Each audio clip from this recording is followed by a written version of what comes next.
اور دلیل یہ دی ہے کہ یہود و نصارہ تو ہمارے نبی صلی اللہ علیہ وسلم کو مانتے ہی نہیں ہیں، قادیانی کم از کم ہمارے نبی صلی اللہ علیہ وسلم کو مانتے تو ہیں۔ اور ایک اور کلپ میں دلیل دی ہے کہ قادیانی تو بخاری مسلم کو بھی مانتے ہیں، جبکہ یہود و نصارہ تو بخاری مسلم کو نہیں مانتے۔ یہود و نصارہ تو شرک بھی کرتے ہیں، قادیانی شرک بھی نہیں کرتے۔ تو میں نے کہا ان تینوں دلائل ہی کا میں جواب دے دوں، تاکہ ایسا نہ ہو کہ پھر میں کلپ ریکارڈ کراؤں پھر ان کا کوئی الٹا سیدھا کلپ آ جائے جواب میں۔ تو یہ تینوں دلائل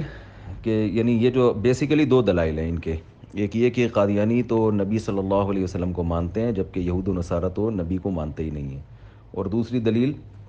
کہ قادیانی شرک نہیں کرتے، یہ انہوں نے دی نہیں ہے، مجھے نہیں پتہ دی ہے کہ نہیں دی، لیکن میں نے کبھی سنا نہیں ہے، مجھے جو لوگ کلپ بھیجے گئے ہیں اس میں نہیں ہے ایسا کچھ، لیکن یہ دی جا سکتی ہے کہ وہ شرک نہیں کرتے اور یہود و نصارہ تو شرک بھی کرتے ہیں۔ تو یہ غلط دلائل ہیں۔ قادیانی یہود و نصارہ سے بدتر کافر ہیں، اس پہ پوری امت کا اجماع ہے۔ اچھا، انہوں نے اسی بیس پہ کہا ہے کہ یہود و نصارہ کی عورتوں سے نکاح بھی حلال ہے، ان کا ذبیحہ بھی حلال ہے۔ تو قادیانی چونکہ ان سے بدتر کافر نہیں ہے، لہذا قادیانیوں بھی اہل کتاب میں آئیں گے اور ان کا بھی ذبیحہ حلال ہوگا اور ان کی عورتوں سے نکاح بھی حلال ہوگا۔ تو ایسا نہیں ہے، پوری امت کا اس پر اجماع ہے کہ قادیانیوں کی عورتوں سے نکاح بھی حلال نہیں ہے، ان کا ذبیحہ بھی حلال نہیں ہے۔ جو بھی معتد بھی علماء ہیں، صحیح ہو سکتا ہے کوئی پروفیسر اٹھ کے حلال ہونے کا فتویٰ دے دے تو ایک الگ بات ہے۔ اجماع کا مطلب ہوتا ہے کہ ملک کے جو معتبر، ملک کے کیا دنیا کے جو معتبر علماء ہیں، جو اپنی فیلڈ میں ماہر ہیں، جو فتویٰ میں ماہر ہیں، ان کی رائے یہی ہے، سب کا اجماع ہے کہ ان کی عورتوں سے نکاح بھی حلال نہیں ہے اور ان کا ذبیحہ بھی حرام ہے۔ اس کی وجہ یہ ہے کہ یہ جو شرک کا جو پہلو ہے نا کہ قادیانی شرک نہیں کرتے اور یہود و نصارہ شرک کرتے ہیں، شرک کے اس پہلو کو شریعت نے یہاں پر اگنور کیا ہے، عورتوں سے نکاح کے معاملے میں اور ذبیحہ کے معاملے میں۔ اگر شرک کی وجہ سے مسئلہ ہوتا تو پھر ہندوؤں کی عورتوں سے نکاح بھی حلال ہوتا، حالانکہ وہ بھی تو شرک کرتے ہیں، تو عیسائی بھی شرک کرتے ہیں۔ تو آپ کہہ سکتے ہیں کہ ہندو جو ہے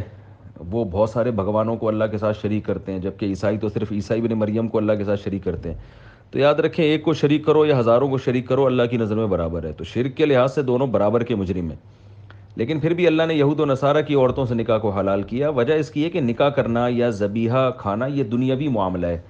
شرک بہت بڑا جرم ہے، قرآن میں آتا ہے ان الشرک لظلم عظیم، لیکن آخرت کے معاملے میں بہت بڑا جرم ہے۔ یہی وجہ ہے کہ دنیا میں شرک پر سزا نہیں ہے۔ اسلام میں چور کا ہاتھ کاٹا جاتا ہے، مشرک کو کچھ بھی نہیں کیا جاتا، حالانکہ مشرک بڑا مجرم ہے یا چور بڑا مجرم ہے۔ تو دنیا کے معاملے میں اسلام نے چور کو تو سزا دی ہے، مشرک کو سزا نہیں دی ہے۔ ڈاکو کو سزا دی ہے، مشرک کو سزا نہیں دی ہے۔ شراب پینے والے کے کوڑے لگائے ہیں، مشرک کے کوڑے کا بھی حکم نہیں ہے۔ حتیٰ کہ اگر کوئی شخص کسی دوسرے شخص کو قتل کر دے تو قاتل کو قصاصاً قتل کرنے کا حکم ہے، لیکن جو مشرک ہے وہ اس کو قتل کرنے کا حکم نہیں ہے، حالانکہ شرک جو ہے وہ تو قتل سے بھی بڑا جرم ہے۔ تو یہ جو ہے نا کہ قادیانی شرک نہیں کرتے، یہ آخرت کے معاملے میں آخرت کا معاملہ ہے کہ وہ شرک نہیں کرتے، تو اس معاملے میں آخرت کی سزا میں قادیانی شرک والی سزا ان کو نہیں ملے گی، زیادہ زیادہ ہم یہ کہہ سکتے ہیں۔ پھر بھی یہ نہیں کہہ سکتے کہ بدترین کافر ہیں یا نہیں، اس لیے کہ بدترین ہونا جو ہے وہ اس کی اور بھی بہت ساری وجوہات ہوتی ہیں۔ بدترین ہونے کی وجہ صرف یہ نہیں ہوتا کہ مشرک نہیں ہے، بلکہ بدترین ہونے کی ایک اور دوسری وجہ پائی جاتی ہے ان میں۔ وہ وجہ ہے کہ اپنے مذہب کو، باطل چیز کو اسلام کی طرف منسوب کرنا۔ دیکھیں، شرک سب سے بڑا جرم ہے قرآن میں، لیکن اللہ کے وجود کا انکار تو اس سے بھی بڑا جرم ہے نا۔ تو قیامت کے دن تو جو اللہ کے منکر ہیں ان کو بھی اتنی سزا ملے گی اور مشرک کو بھی اتنی سزا ملے گی۔ دوسری بات یہ ہے کہ اللہ کا انکار یا نبوت کا انکار یہ کبھی صراحتاً ہوتا ہے، کبھی دلالتاً ہوتا ہے۔ جیسے اگر کوئی شخص یہ ایمان رکھے کہ میں قرآن کو اللہ کی کتاب مانتا ہوں، لیکن قرآن میں نماز کا حکم، زکوٰۃ کا حکم، وہ صاف لفظوں میں کہتے ہیں میں زکوٰۃ نہیں مانتا اور میں نماز بھی نہیں مانتا، جبکہ وہ دعویٰ کر رہا ہے کہ یہ اللہ کی کتاب ہے، تو اس کا مطلب ہے کہ وہ اللہ کو معاذ اللہ جھوٹا قرار دے رہا ہے۔ اب آپ مجھے بتائیں کہ شرک بہت بڑا جرم ہے، تو کیا اللہ کو جھوٹا قرار دینا بڑا جرم نہیں ہے؟ یقیناً یہ اس سے بھی بڑا جرم ہے، اگرچہ اس کا قرآن میں ذکر نہیں ہے۔ تو یہ بھی مشرک ہی جیسی سزا ہے اس کی، تو اس پہ یہ استدلال نہیں کیا جا سکتا کہ جو اللہ کو جھوٹا کہہ رہا ہے وہ تو چھوٹا مجرم ہے اور جو اللہ کے ساتھ شرک کر رہا ہے وہ بڑا مجرم ہے۔ تو بھائی ان الشرک لظلم عظیم، شرک بہت بڑا ظلم ہے، دوسرے گناہوں کے مقابلے میں ظلم ہے۔ یہ نہیں کہ دنیا کا سب سے بڑا جرم ہی شرک ہے، اللہ کا انکار کرنا بھی ہے، اللہ کو معاذ اللہ جھوٹا قرار دینا بھی بہت بڑا جرم ہے۔ تو اسی طرح اللہ کے پیغمبر کو معاذ اللہ جھوٹا قرار دینا یہ بھی بہت بڑا جرم ہے۔ اب دیکھیں نبی صلی اللہ علیہ وسلم سے تواتر کے ساتھ یہ عقیدہ ثابت ہے کہ آپ صلی اللہ علیہ وسلم نے ختم نبوت کا حکم دیا کہ میں آخری نبی ہوں، اور یہ پوری امت کا اجماع ہے۔ قرآن جو ہمارے ہاتھوں میں آج ہے نا، یہ اجماع امت سے ثابت ہے کہ یہ وہی قرآن ہے جو نبی پہ نازل ہوا۔ تو اسی اجماع امت سے یہ بات بھی ثابت ہے کہ یہ نبی آخری نبی ہیں، اس میں کوئی کسی نے بھی اختلاف نہیں کیا۔ تو اب اگر آپ اس قرآن کا انکار کر دو، آپ اجماع امت کو حجت تو مانو، مگر آپ کو یہ قرآن نہیں ہے، تو یہ اللہ کا انکار لازم آ رہا ہے، اللہ کے نبی کا انکار لازم آ رہا ہے کہ معاذ اللہ پھر نبی نے ہمیں معاذ اللہ جھوٹا قرآن دیا۔ پھر آپ 100 دفعہ کہو میں اللہ کو مانتا ہوں، رسول کو مانتا ہوں، یہ آپ کا ماننا معتبر نہیں ہوگا۔ تو اسی طرح اگر آپ ختم نبوت کا انکار کرتے ہو جو اجماع سے ہم تک چلا آیا ہے، جس کا قرآن میں بھی ذکر ہے، احادیث میں بھی ذکر ہے، پھر آپ صبح و شام رٹ لگاتے رہو میں بخاری کو مانتا ہوں، میں مسلم کو مانتا ہوں، میں حدیث کی کتابوں کو مانتا ہوں، میں اللہ کے نبی کو نبی مانتا ہوں، تو آپ اس دعوے میں جھوٹے ہو۔ تو صاف پتہ چلتا ہے قادیانی محمد صلی اللہ علیہ وسلم کو نبی قرار دینے والے معاملے میں جھوٹے ہیں۔ آپ کہہ سکتے ہیں کہ پھر عیسائی بھی تو حضرت عیسیٰ کی تعلیمات نہیں مانتے، تو وہ بھی جھوٹے ہیں حضرت عیسیٰ کو نبی ماننے میں، واقعی جھوٹے ہیں۔ عیسائی کون سا ہم ان کو کون سا فیور کر رہے ہیں کہ وہ سچے ہیں؟ لیکن پھر بھی اللہ نے ان کی عورتوں سے نکاح کو حلال اس لیے قرار دیا کہ وہ اپنے جھوٹ کو محمد صلی اللہ علیہ وسلم کے کھاتے میں نہیں ڈال رہے،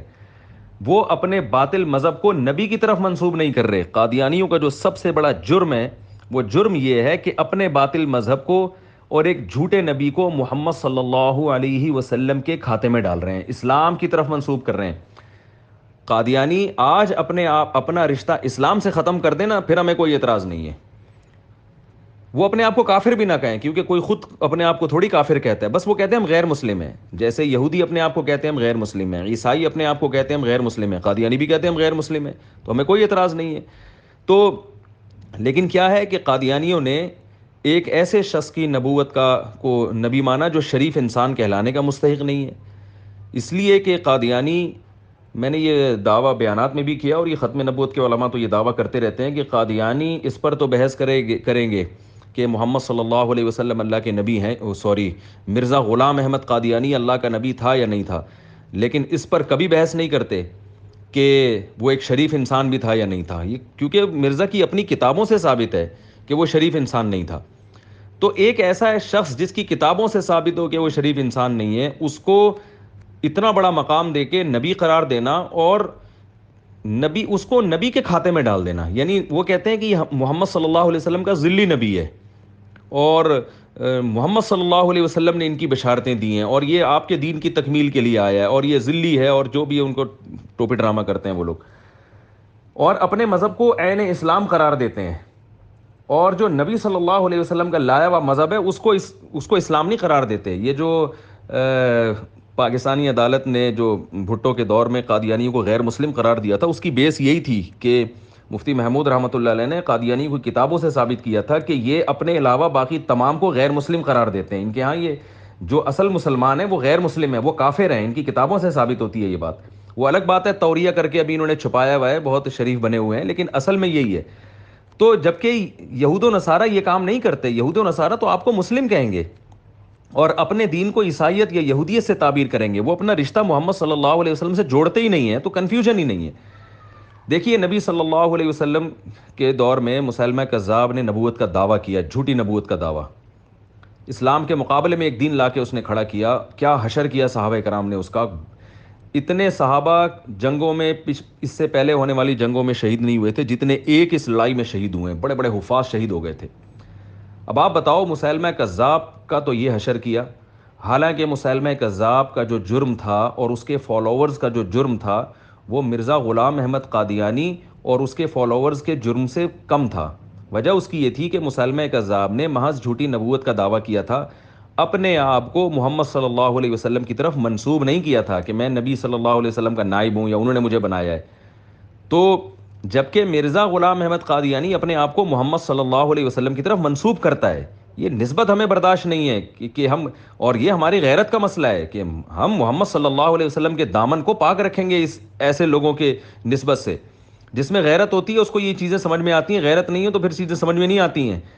تو اس کی مثال بالکل ایسے ہے اس کی مثال ایسے ہے جیسے کوئی آپ چرسی اور بھنگیوں کے خلاف بیان کرتے ہو کہ فلاں چرس پینا بہت بری چیز ہے، اور ہیروئن پینا بری چیز ہے، اور ڈکیتی بری چیز ہے، اور یہ سب برائیوں کے خلاف آپ بیان کرتے ہو۔ محلے میں ایک ہیروئنچی ہے بڑا مشہور، بہت سٹے مٹے لگاتا رہتا ہے، تو کسی نے کیا کیا، آپ کو بتایا کہ وہ فلاں ہیروئنچی ہے، آپ ہیروئن کے خلاف اتنا بیان کرتے ہیں، تو اب آپ سے آ کے کہا آپ اس کے خلاف اتنا بیان کرتے ہیں، جائیں جو ہے نا اس کو گالی گلوچ کریں اس کے ساتھ، اور نفرت کا اظہار کریں، اور یہ کریں اور وہ کریں، تو آپ کہو گے بھائی میں کیوں کروں، وہ اپنا اس کا اپنا عمل ہے، وہ ہیروئن پیتا ہے، بس میں بیان کر دوں گا بھائی کہ یہ ہیروئن پینا غلط بات ہے، باقی یہ کہ میں اس سے برا سلوک کروں یا میں اس سے نفرت کا اظہار کروں، یہ اس کی کیا ضرورت ہے۔ لیکن کل کیا ہوتا ہے کہ کسی نے آپ کو بتایا کہ وہ جو ہیروئنچی ہے نا،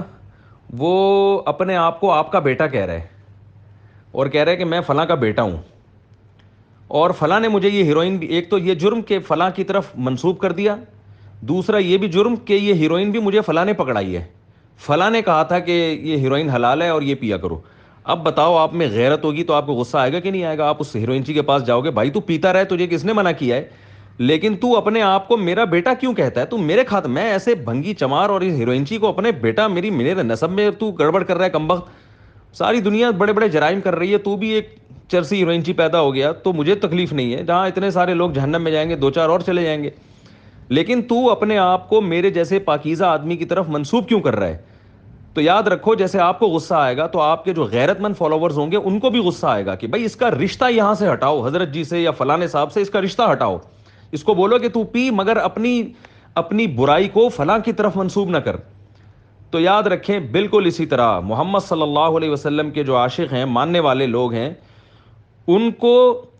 وہ عیسائیوں کو بھی اچھے اخلاق سے پیش آتے ہیں، یہودیوں کے ساتھ بھی اچھے اخلاق سے پیش آتے ہیں۔ بھائی دنیا میں بڑے بڑے جرائم ہو رہے ہیں، شرک بھی ایک جرم ہو رہا ہے، نبوت کا انکار بھی ایک جرم ہو رہا ہے، عیسائی نبوت کا انکار کرتے ہیں نبی صلی اللہ علیہ وسلم کی، تو ہم کیا کریں بھائی، ہم سے پوچھ کے تھوڑی کرتے ہیں، تو ہم اچھا سلوک کریں گے ان کے ساتھ، شاید وہ دین کی طرف آ جائیں۔ لیکن اگر کوئی نبوت کا انکار کرے اور جھوٹا نبی گھڑ کے ہمارے نبی کے کھاتے میں ڈالے گا، تو بھائی پھر یہ ہماری غیرت کا مسئلہ ہے، پھر ہم اسے گلے لگانے کے لیے تیار نہیں ہیں، اور کمبخت ہمارے نبی کی طرف منسوب بھی ہو رہا ہو اور یہ بھی کہہ رہا ہو کہ نبی کی حدیثوں میں میری نبوت کی جو ہے نا وہ دلائل ہیں، یعنی کسی چرسی نے اپنے آپ کو کسی پاکیزہ آدمی کی طرف منسوب بھی کر دیا، ایک تو یہ جرم، دوسرا اس سے بڑا جرم یہ کہ یہ بھی کہے یہ چرس بھی اس نے مجھے پکڑائی ہے اور اس کی جواز کی سند بھی فلاں نے مجھے دی ہے، تو اب بتاؤ اس غیرت مند کو کتنا غصہ آئے گا کہ اس جھوٹ کو میری طرف منسوب کر رہے ہو۔ تو مرزا نے دو جرم کیے ہیں، ایک یہ کہ اپنے آپ کو نبی کا نائب کہا،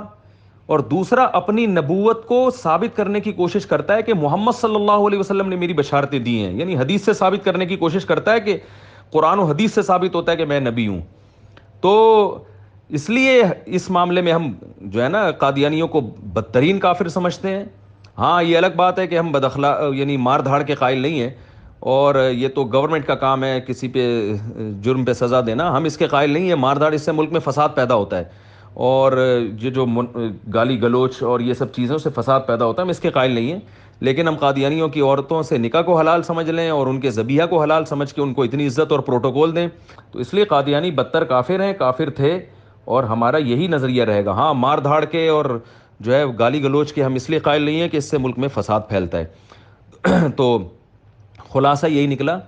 کہ قادیانی آج اپنی نسبت محمد صلی اللہ علیہ وسلم سے کٹا دیں، آج اپنے دین کو اسلام کہنا چھوڑ دیں، آج اپنے آپ کو غیر مسلم مان لیں، کافر نہ بھی کہیں بے شک، لیکن کہیں کہ ہم مسلم نہیں ہیں، ہمارا دین ایک الگ ہے، مسلمانوں کا الگ ہے، اور ہمارا نبی ایک الگ ہے، مسلمانوں کا الگ ہے، آج یہ کہہ لیں تو پھر ہم جو ہے نا ان کے ساتھ بھی اخلاق کو روا رکھیں گے، اور جو ہے ان کے ساتھ بھی ہم حسن سلوک کے قائل ہوں گے۔ تو اس اصل حکم قادیانیوں کے ساتھ یہی ہے کہ جب تک یہ اپنے جھوٹے نبی کی نسبت محمد صلی اللہ علیہ وسلم سے ختم نہیں کرتے، اپنا رشتہ اسلام سے ختم کرنے کا اعلان نہیں کرتے، اس وقت تک ہم جو ہے ان سے محبت کے اور لین دین کے قائل نہیں ہیں، جب تک شدید مجبوری نہ ہو، ان سے مالی لین دین بھی حرام ہے، اور ان کی عورتوں سے نکاح بھی حرام ہے، اور ان کا